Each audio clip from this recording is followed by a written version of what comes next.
A última. Para mim, pelo menos, eu não sei para vocês, né? Mas a última turma minha hoje.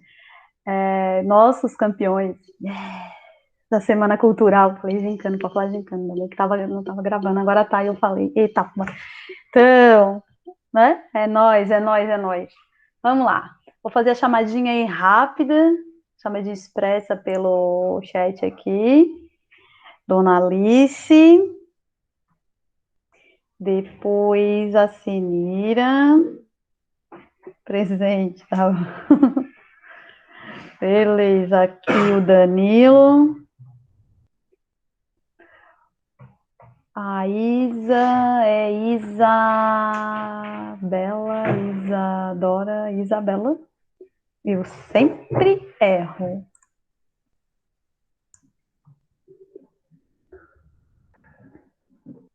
Opa, entrou mais alguém aqui. Obrigada, Isa. Quem mais aqui? O Leonardo. Aqui a dona Leandra. Morgana não é Morgana, não é Morgana. Rige. Que Rige, mulher? Amável, obrigada, viu? Eu sabia que não era, eu não sabia quem era mais. Eita loucura, eita professora louca. Vai lá, Amabile. E entrou mais um aqui, a Rafaela. Peraí, a Rafaela é o Cauã? Ah, tá. Meu Deus, você tem vários perfis. Você não faz um e-mail, não, Cauã? Você entra com da. Esse aí agora é de quem? É da mãe, é do pai, do tio, da tia? É dos fake. É do fake? Ah, é da mãe? Ah, tá. Você, eu ia anotar Rafael, mas eu ouvi assim. Meu Deus, que esse sobrenome difícil só pode ser o Cauã. E o Rafael. Beleza, o nosso Naruto. É, né? Vamos lá, gente. Primeiro que eu gostaria de agradecer a presença de todos na nossa Semana Cultural e aí a gente, né, ganhou. Eu estou muito feliz. Ganhamos do professor de ciências. Eita. Dos professores de ciências e da Lena. Vale lembrar, né? Aí nós é muito top. Tá faltando gente nessa aqui. Eu vou começar a falar que todo dia é quiz. Porque naquele dia tinha 20 mil pessoas. Agora nós não tem nem 10 aqui. Tem 9. Aí, ó, vou marcar a prova surpresa toda a aula. Meu Deus do céu, cadê esse povo? Tá de férias? Acho que agora é férias agora. Ah. Tu sempre tá, Leandro. Às vezes pegando o bilhetinho lá com o Jair, chegando um pouquinho atrasado, mas tu sempre tá, né? O importante é tá. Ah, que coisa. Tem um. Tem 9, tá? É só olhar o chat, né, professora? Meu Deus. É que eu sou ruim em humanas. Vamos lá, gente. Desde ontem já tá a nossa atividade na positivo. Na positivo. Quais são tuas dúvidas, Leandra? Aquelas que eu não vou tirar. Quer dizer, vou tirar, né? Tirar. Você disse que tinha dúvidas? Antes de eu começar, já fiz chamada mesmo. Agora as dúvidas. A atividade está difícil? É porque tem algumas coisas que eu não falei, eu acho. Só pergunta. Ai, que Zé Graça. Ah, tá. Aguarda, vai ter a tua, vai ter volta. Vai ter volta. É, deixa eu ver aqui. Ah, o de vocês ainda não cheguei nas correções do oitavo ano, tá? Mas eu digo que até a formatura de vocês da faculdade eu consigo terminar de corrigir as coisas de vocês. Tá? Não se preocupem, não. É porque eu recebi atividade desde abril e aí eu tô tendo que corrigir tudo e tá, acumulou, né, de todas as turmas, aí acabou que eu não consegui chegar na de vocês. Tô quase lá, quase chegando na turma de vocês, no oitavo ano, tá? Então, esse recadinho que eu tenho para dar sobre a atividade. Então, ninguém tem pergunta, todo mundo já fez, todo mundo nota 10, né? Tem gente que já faz, assim, antes da atividade estar online, né? Então, vamos lá. Né? Ah, vai fazer. É bom mesmo, porque da última vez que o pessoal foi fazer minha atividade, deu o ciclone bomba, né? Então não deixem para a última hora, façam antes. Meu Deus do céu, não acontecer isso de novo não, né? Então vamos lá, pelo amor de Deus. Hoje a aula é sobre clima, vegetação e povos nativos. Eu não lembro se eu cheguei a comentar com vocês naquela... Que eu saiba não, Leandra, eu acho que você já entregou tudo. Acho que sim. Cadê a minha... Peraí. Vou ver onde tá a minha listinha. Aqui. Tá faltando nada não, vai falar... Não, nessa folha... Também tô olhando 7º ano. JKL é outra turma animal. Aí tá. Leandra. Não, pra mim tá tudo ok até o momento, tá? Tá tudo certinho. Tudo entregue. Alguém tem dúvida sobre se entregou ou não se entregou? Se amanhã é Natal? Porque a gente tá, né? Nada, imagina. Fala, Léo. Leonardo. Leonardo. Então, a última atividade, Léo, pra mim, quando eu fui buscar na escola... Ai, agora que dia que eu fui buscar? Tu tá entregando lá, né? Eu não me lembro mais. Acho que faz uma semana ou 2 que eu fui lá buscar, não tava, tá? Pra mim tá faltando a atividade do dia 1º de julho. Tá? Então eu vou ver com a Lena, essa semana eu passo na escola e busco. Next, Senira. Ana Senira. Senira, pra mim, Senira, parece que você não entregou a última, mas eu olho agora no sistema. Você sempre entrega online, né? Sim. Beleza, vamos olhar. Porque às vezes na minha atualização eu não... Talvez você tenha entregue depois e aí eu não... Meu Deus, quem é a criatura do 8º ano 1 que já entregou a atividade América Povos Nativos? Deus, pai, que gente... Deus é pai. Senira é do 8º 2, tá? Senira, 8º 2 aqui. Deixa eu ver aqui, Senira, que daí eu já... Não, Senira tá aqui. Eu acho que o dia que eu olhei não tinha entregue alguma coisa aqui. Já vou marcar que tá ok, tá? Deixa eu Tá, marcar. obrigada. Nada, imagina. Cadê meu lápis de marcar?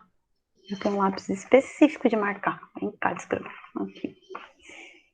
Senira. Certinho. Senira, ok. Next. Quem pediu também? Alice. Alice Ávila. Alice. Tudo ok, tá, Alice? Pra mim tá tudo certo. Você já entregou todas aqui, todas as 3, né?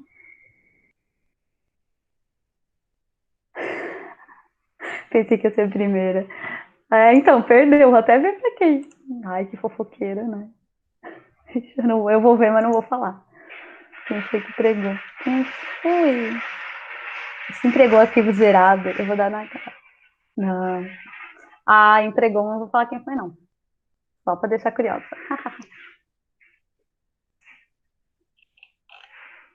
Olha, entregou. Só pra deixar curiosa agora. Alguém entregou primeiro, tá bom? Só foi essa pessoa também. Não tem mais ninguém que entregou, não. Tá? Vamos lá, então. Então, sobre a atividade aí, já falei quem entregou, quem não entregou.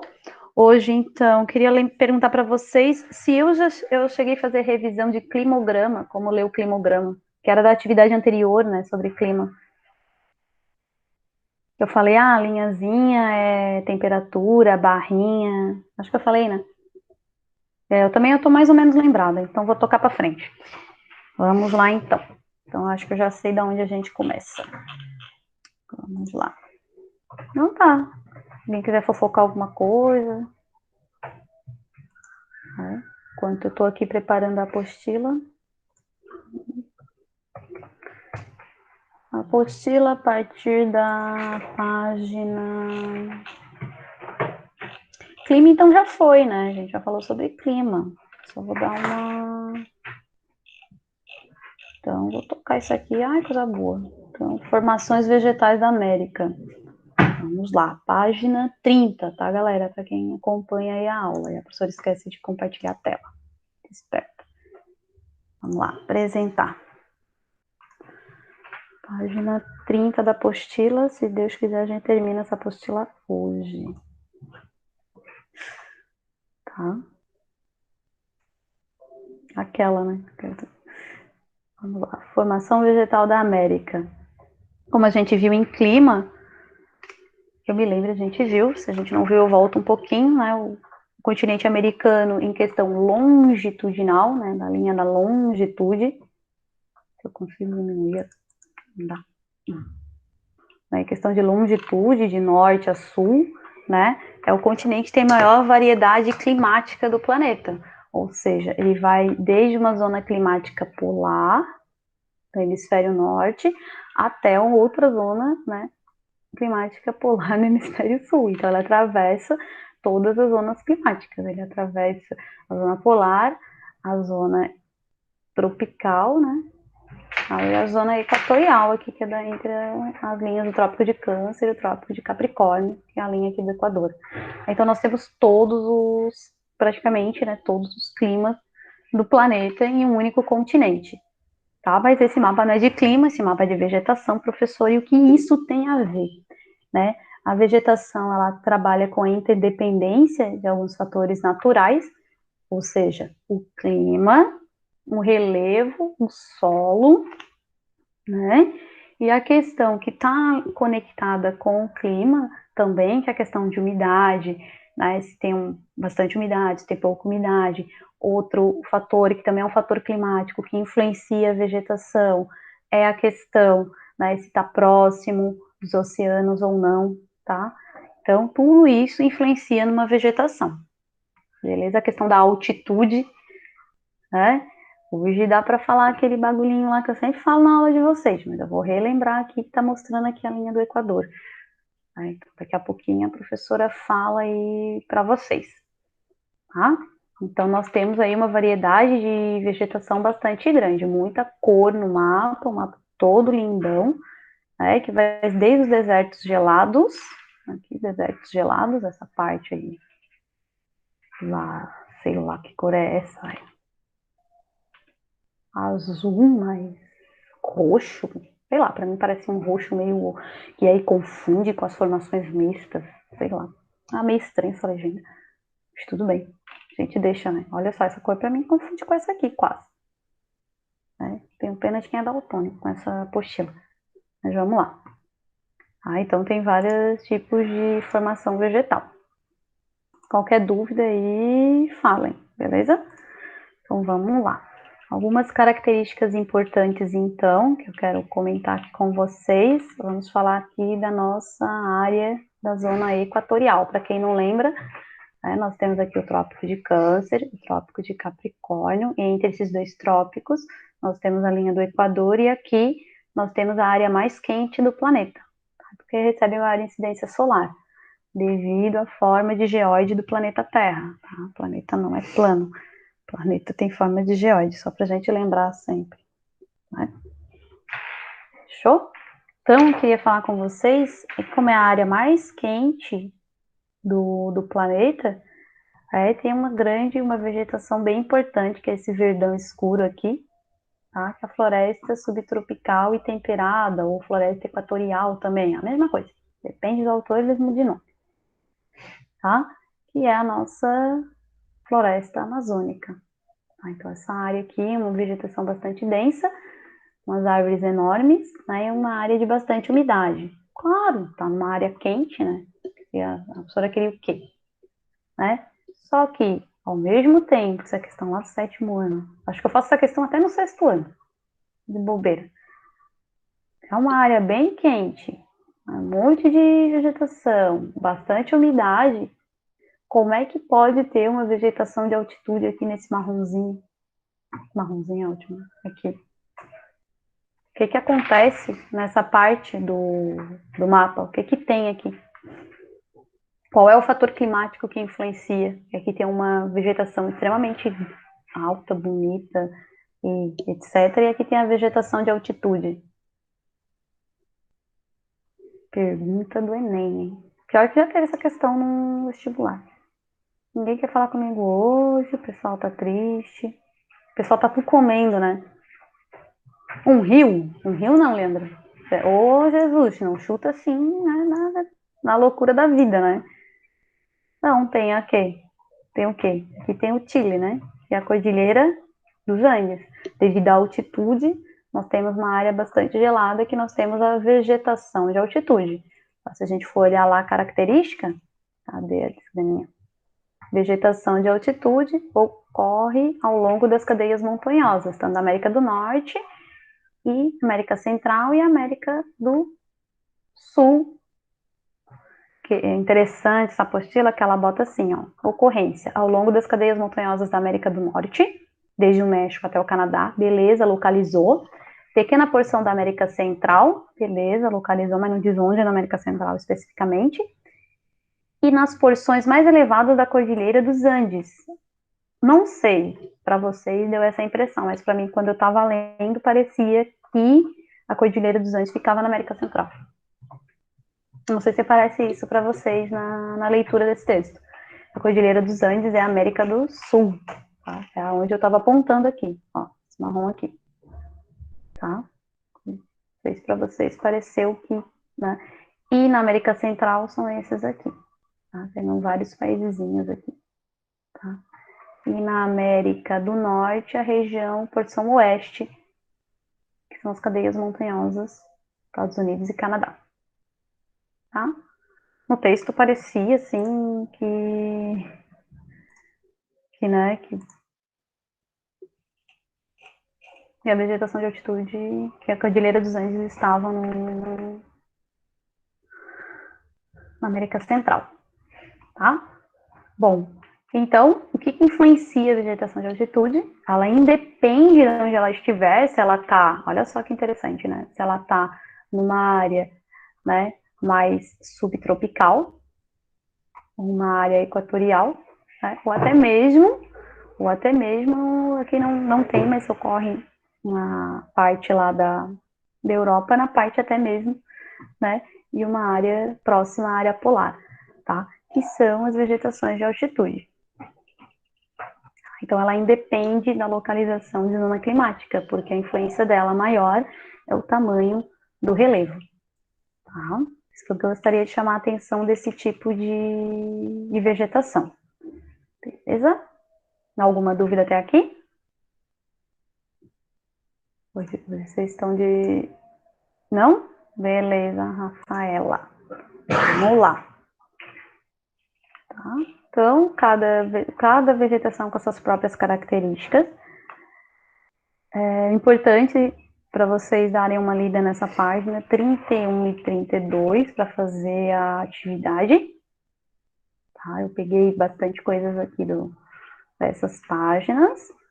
Tá? Para mim, de curiosidade, são essas vegetações, porque elas têm essas características, principalmente a vegetação de altitude, né, que tem essa característica marcante. A maior parte das outras realmente tem a grande influência do clima. Tá? Todas as outras é influência climática. Interessante aqui que tem uma vegetação mediterrânea, tá? Mas o Mediterrâneo fica na Europa. E aí, meu Deus, importaram a vegetação, né? Mas é porque a área costeira do Pacífico nos Estados Unidos e do Chile tem características bastante parecidas com do Mediterrâneo, né? Que é uma área bastante seca, tá? Essa aqui é uma bem interessante, né? De também colocar como pegadinha, né? Por exemplo. Mas eu acho que eu não coloquei não, sobre vegetação mediterrânea. Se fosse na aula presencial, eu colocaria como pegadinha, né? Que é uma professora malvada. Mas como a aula online, a gente dá uma rede. Deixa vocês de bom. Bom? Então, a característica dela é que é uma área de seca, né? Uma área bastante seca nessa região. Né? Então, tem os cactos, vegetação arbustiva, né? De pequeno porte. Beleza? Formações mistas é a mistura de vegetações, né? Tem a mistura entre a passagem em algumas vegetações, uma entre outras, tá? No Brasil tem aquele dá o exemplo da vegetação da caatinga, tá? Ou gramíneas, mas é que não é uma vegetação específica, é a passagem entre uma vegetação e outra, tá? Então essas são as características mais importantes, assim, da questão da vegetação. Não vou entrar em muitos detalhes, né? Tem que dar uma lida mesmo, é uma questão de ler e responder, porque, né, a gente, dessa forma, online de trabalhar.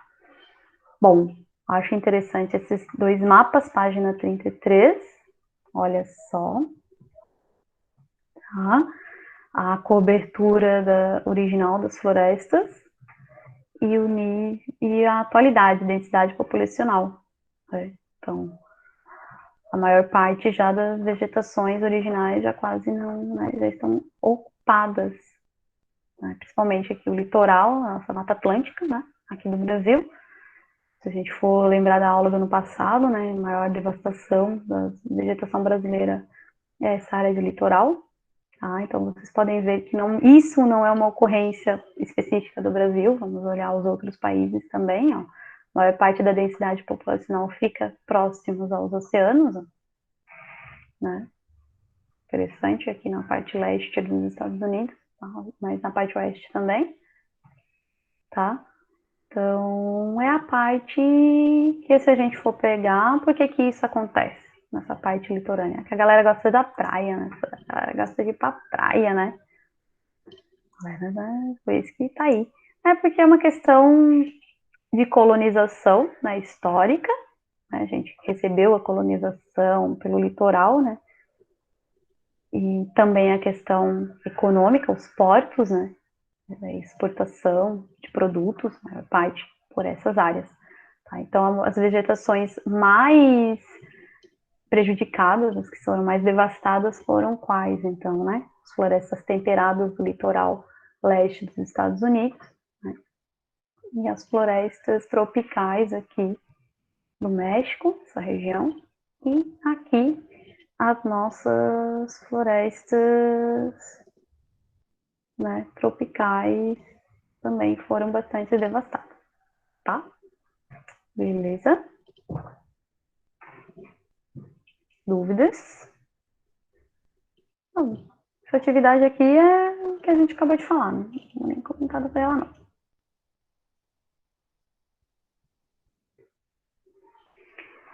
A apostila trabalha essa questão agora sobre poluição atmosférica e recursos hídricos, né? Então ela já está trabalhando toda a problemática urbana dentro da América, devastação promovida pela ampliação das áreas ocupadas, porque é essas regiões aqui, né? E a problemática da poluição atmosférica. Olha só que interessante. Esse gráfico é bem interessante, hein? Bem legal. Estados Unidos, produção de CO2, 5 milhões, 250.279 quilos por tonelada. KT igual a 1.000 toneladas. Multiplica, senhor. Então, é 5.254.279 toneladas. Deus, é muita coisa. Né? Acho que se somar Canadá, México, Brasil, não chega a produção de CO2 dos Estados Unidos. Porque aqui América Latina e Caribe não dá para somar, porque daí vai duplicar os dados aqui, porque México e Brasil faz parte da América Latina. Tá? Então, os Estados Unidos produz muito CO2, polui demais a nossa atmosfera. Tá? E a gente vem, há muito tempo, desde a década de 1990, tentando alternativas para amenizar esse tipo de poluição, tentando assinar protocolos, assinar acordos entre os países. Um dos primeiros protocolos assinado pela maior parte dos países, exceto Estados Unidos e China, foi o protocolo de Kyoto no Japão. Ainda no protocolo de Kyoto é de 1996, agora eu não me lembro mais, isso é aula do nono ano. Aí como eu não estou dando aula para o nono ano faz um tempo, eu não lembro mais a data. Então, se quiser pesquisar aí para prof, eu agradeço. Que data que foi o protocolo de Kyoto? A professora não sei escrever Kyoto, então eu não vou pesquisar não. Ou é com K ou com QU, tá? Vai achar. Os dois das formas. A professora também está com preguiça para pesquisar. Tá? Então, foram os protocolos para diminuição de emissão do CO2. Os dois únicos países que não assinaram foi Estados Unidos e China, que são os maiores países que mais produzem poluição no mundo. Produzem CO2 no mundo. Tá? Tanto que ele diz aqui, ó, segundo os dados do Banco Mundial, para o ano de 2014, bem desatualizado, os Estados Unidos ficava atrás apenas da China, no total de emissões mundiais de CO2. Então, a China é o primeiro, os Estados Unidos o segundo, em poluição no mundo. Aí depois a gente teve o Rio, que é o Rio, que também trabalhou a questão, né, da problemática da poluição atmosférica, e de novo, esses países não assinaram esses acordos, tá? Então é algo assim que vai levando, enquanto esses países, né, não assinarem, a gente tem essa problemática do CO2 aí do planeta, a problemática da poluição atmosférica. O lado da questão da nossa, da questão da pandemia, eu vou dizer que não é, eu achei interessante, foi que depois de alguns anos, né, uma parte da China, que é a parte que tem maior produção de emissão de CO2, eles conseguiram ver o céu azul. Então eles têm uma grande camada de fumaça, né, de CO2 que não deixa a luz atravessar. E aí, agora com a pandemia, com o pessoal fazendo lockdown na China, eles conseguiram ver o céu azul. Então, algo assim, a gente a se pensar, né, sobre esse acontecimento que está ocorrendo aí no nosso planeta, tá? Então, poluição de recursos hídricos, uma grande problemática histórica. Professora, Oi, fala. colocaram no chat assinado em 11 de dezembro de 1997. Muito obrigada. Errei por um ano, velho. Ó, aí, até que eu não tô tão ruim em história, não. Mas muito obrigada, Léo. Tá? Muito obrigada. Errei por um ano, eu falei 96, né? Então vamos lá, continuando. O protocolo de Kyoto aí, década de 90. Eu não tô tão ruim. Fiquei mais feliz agora. Tá? Recurso hídrico, uma problemática histórica. Vem desde lá da Europa, né? A peste negra, a peste bubônica, que era a falta, né, era a poluição dos recursos hídricos, a falta de esgotamento sanitário, né?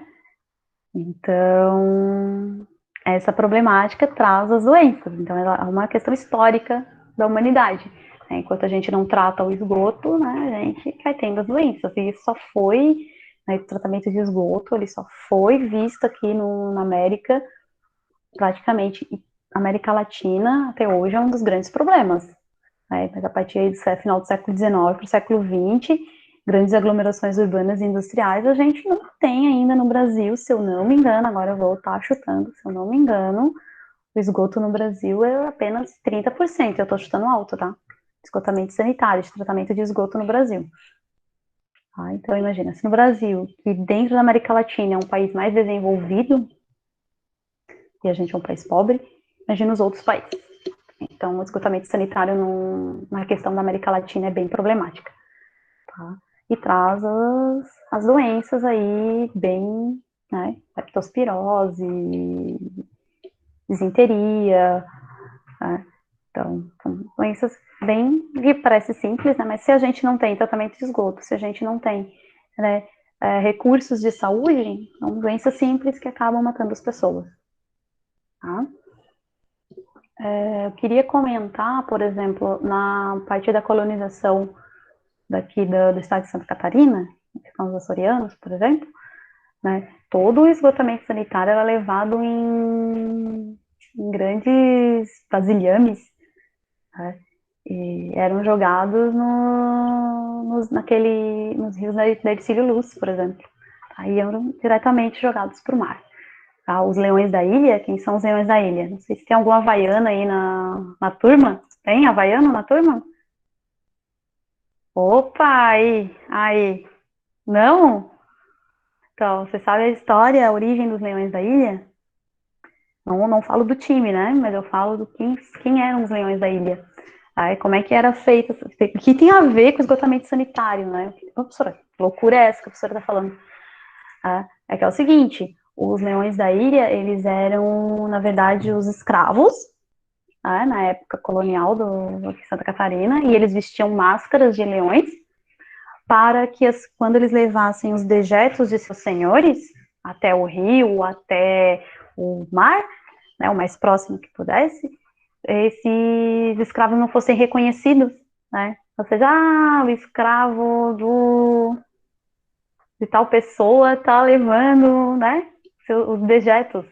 Né? Para quem não se reconhecesse, eles usavam máscaras de leões. Então, eles eram os leões da ilha. Então, é daí que vem o termo, né? Os tigres também, se eu não me engano, São Paulo eram os tigres.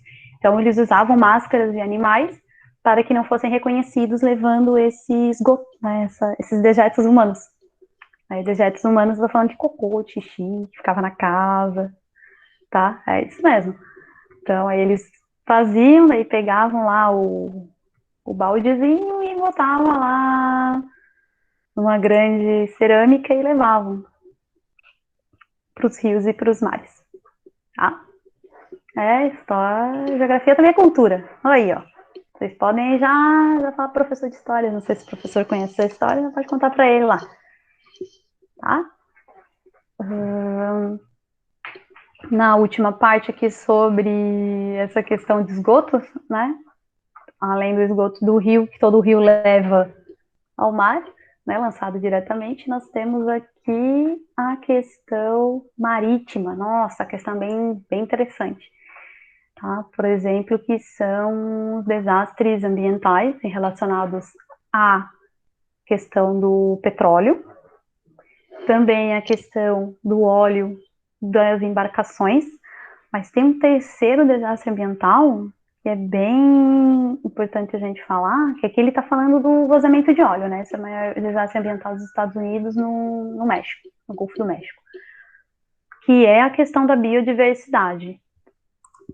Eu não sei se vocês têm conhecimento de como que um navio ele tem a sua navegação, tá? Como é que acontece? O navio sai do porto, eles vão colocando as coisas em cima do navio, vai botando coisa, né? Vai botando lá os containers e tal. Daí ele vai e o quê? Vai ganhando peso e vai abaixando, né? Vai abaixando para ganhar esse peso e para poder navegar em determinada altura do oceano.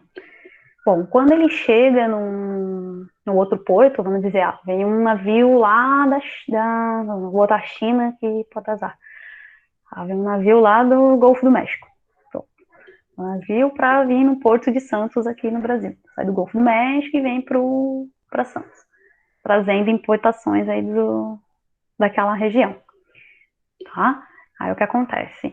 E vem um navio cheio de carga e se ele retorna sem carga, por exemplo, ele não pode ficar muito leve. Se ele ficar muito leve, fica muito acima do oceano e pode acabar tombando, né? Então, o que acontece? Depois que é retirada essa carga,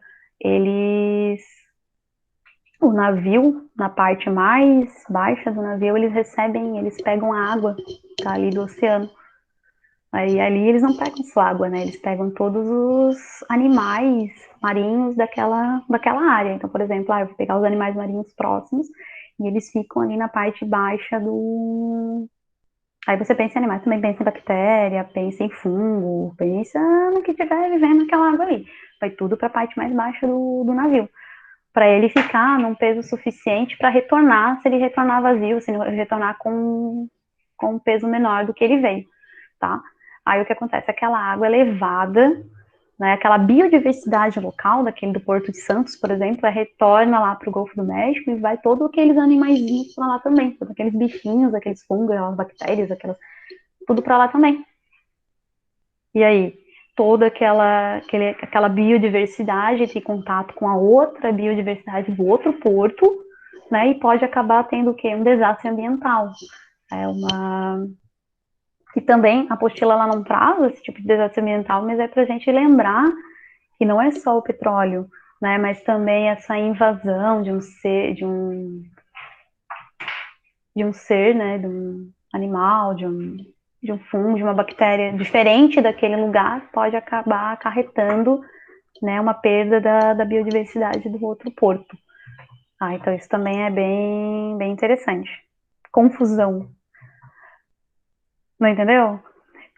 Vem um navio lá do Golfo do México com mercadorias. Aí chega aqui no Brasil, descarrega a mercadoria e tem que voltar, mas ele não pode voltar muito leve. Então o que acontece? A água que está no Porto de Santos, eles pegam e vai para debaixo do navio. Essa água, ela é levada lá para o outro porto.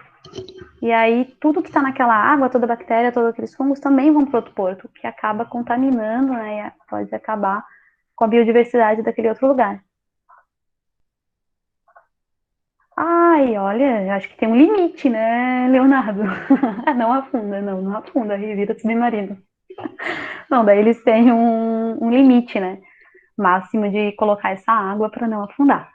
Tá? Mas é uma parte específica do navio que serve para esse tipo de. Para essa função. Tá? Se a gente encontrar um engenheiro náutico aí, ele consegue falar melhor do que eu, né? A gente só fala, pesquisa mais pela curiosidade mesmo da questão. Tá? Tanto que tem alguns estudos falando sobre roubo de biodiversidade a partir desse tema. Tá? Vamos lá, continuando então. Ó, a população com acesso a saneamento básico. Tem Brasil? 86% da população com acesso. Então tá mais alto do que o que eu achava. Então, vamos lá. Pessoal, tem alguma dúvida em relação a isso? Não? Bom, vamos para o último tema da apostila, que são os povos nativos e estados nacionais. Tá? Eu gosto desse tema aqui. Então ele está dividindo a América em famílias linguísticas nativas. Olha só, então no primeiro momento a apostila traz, né, o LDI traz a divisão dos povos da nossa América a partir da língua nativa. Então, são os povos pré-colombianos, ou seja, antes da chegada de Colombo à América. Então tem vários aqui, tem um montão. Bom, beleza, até aí tudo bem, né? Tem uma diversidade de população bastante grande dentro da nossa América. Tá? Depois, ele pega essa divisão que está aqui, né? Isso eu achei bem interessante na hora que eu comecei a ler, e divide a América em anglo-saxônica e latina. Pô, daí eles pegam uma classificação linguística pós, pós-colonial para falar sobre o povo pré-colonial. Por que eles não utilizaram logo essa aqui, né? Ou utilizaram América Central, América do Norte, América do Sul, sabe? Porque o que é a América anglo-saxônica, se não falando diretamente do que? Da colonização da Europa em cima da América. Né? E o que isso significa? O que traz esse pensamento dos povos nativos na América anglo-saxônica? Como é que soa esse título para vocês? Assim, parece que a América é do povo anglo-saxão, né? Que tipo, pertencimento, de dominação, né? Então, quando eu li, assim, eu achei interessante esse posicionamento, né? Porque primeiro eu falo dos povos pré-colombianos e depois falo assim, ó, povos nativos na América anglo-saxônica, ou seja, a América já não é mais das línguas nativas. A América é anglo-saxão ou América Latina, ou seja, a América é dos povos europeus. Faz bem esse questionamento, assim, eu fiquei matutando esse tipo de pensamento, tá? Então, vamos lá. Tem vários povos, o texto é bem grande, né, e traz algumas curiosidades aí de alguns povos, então, da América anglo-saxônica. Anglo-saxônica é divididos entre Estados Unidos e Canadá, então essa é a primeira localização. Então, a gente lembrar que os povos que vão aparecer nessa parte do LDI são os povos dos Estados Unidos e Canadá, tá? Ou civilização ameríndias, que eles chamam, tá? Então, os navarros. Os navarros, eles são os povos que, nação indígena, tem cerca de 250 mil habitantes, vivem em sua maioria no Novo México, Utah e Arizona. Então, eles são praticamente lá do... Deixa eu pegar aqui a minha cola, gente. Estados Unidos e parte do Canadá, tá? Então, aqui, vendendo artesanato no Arizona e tal, né? Depois a gente vai fazer uns questionamentos aí sobre a vida atual desses povos pré-colombianos, tá? E uma que eu destaco aqui para esses povos é que depois da descoberta de petróleo no território deles, né, o governo teve que adequar a vida desses povos, olha só, uma forma de governo organizada e sistemática para lidar com os interesses das empresas petrolíferas. Ou seja, os povos já viviam ali antes de Colombo, os caras estavam lá de boa, né? Só que o governo teve que adaptar. De que forma foi adaptado? Será que foi vantagem para esse povo indígena, né? Para esse povo dos navarros? O texto não informa, né? A apostila, o LDI não informa, mas é algo a se pensar, né? Então, hoje eles praticam agricultura, mineração, produção e venda de tapetes, tecidos, cerâmicas e joias. Então, aí a gente tem que pensar aí de que forma isso ajudou ou prejudicou os navarros. Tá? Estou sempre olhando aqui, ver se tem pergunta. Então, vamos lá, continuando. Os próximos povos são os Sioux. Os Sioux também são dos Estados Unidos, tá? E eles são divididos em 3 grupos, Tetons, Yactons e Santes, tá? Eles praticavam agricultura e caçavam animais. São os caras que trabalhavam com os búfalos, né? Aqueles grandes búfalos e bisões dos Estados Unidos, e usavam as peles para confecção de roupa, de tenda. Está aqui um exemplo, né, do acampamento em 1991. E, no entanto, em contato com os europeus, né, houve bastante conflito e invasão, né, das terras desses povos, tá? E acabaram, né, que o quê? Os manifestantes exigiam do Senado investigar essa situação que os nativos se encontravam. Então, eles estavam perdendo o terreno dos invasores europeus, tá? Atualmente, eles são o maior grupo nativo da América do Norte e estão concentrados onde? Minnesota, Nebraska, Dakota do Norte, Dakota do Sul e Montana, nos Estados Unidos. Desenvolve agricultura, pecuária e turismo. Tá? Então, os povos bastante importantes. A gente vê é bem característico dos Estados Unidos mesmo, tem aquela questão do búfalo, né? Tá? Do búfalo lá, e eles ainda investem na pecuária. Para terminar, antes de vocês irem embora, falta um minutinho, tem os Inuits. Os Inuits, eles são os povos do Ártico, né? Também conhecido como Esquimós. Vivem lá na Groenlândia e no Alasca, tá? Lá que estão no Canadá. Então, Alasca e Groenlândia. Tem vida própria, tem umas características próprias também, né? A questão das casas feitas de placas de gelo, as roupas, então tudo adaptado por essa questão natural. Alimentação baseada na caça e na pesca e tecnologia rudimentar. Eles não estão dentro, assim, do nosso sistema. Tá? Beleza? Eu acho que era isso para a aula de hoje. Tá? Dúvidas sobre atividade a gente tira na próxima aula. Eu acho que o povo dormiu, porque ó, ninguém foi embora. Todo mundo. Só a Leandra tá acordada. A Leandra acordou. Alguém cutuca aí a galera? Aí, ó. Tá tudo no mute. Não escutaram a professora. Ainda bem que a aula é gravada, vocês assistem depois, né? Tchau, galera. Até semana que vem. Tchau, professora. Tchau, Rafa.